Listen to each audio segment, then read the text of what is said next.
Hello, in today's video we're going to cover how to access Peacock on Spectrum. Stay with us until the end of the video to learn all the details.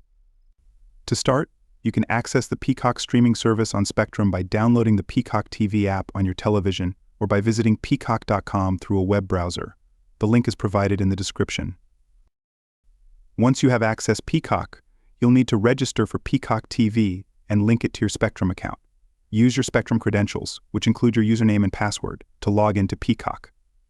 For Spectrum cable TV users, Peacock is already included as one of the services offered by Spectrum, so you can enjoy Peacock without any disruption to your other channels. After linking your accounts, you will need to select one of the 3 Peacock plans available: the free version with ads, the premium version with more content but still with ads, or the ad-free Premium Plus plan. Once you've chosen your plan, you can start enjoying Peacock on Spectrum. Additionally, look out for special offers for eligible Spectrum customers, which can include up to a year of free access to Peacock Premium. That's all there is to it. Getting Peacock on Spectrum is straightforward and simple. Thank you for watching, and until next time.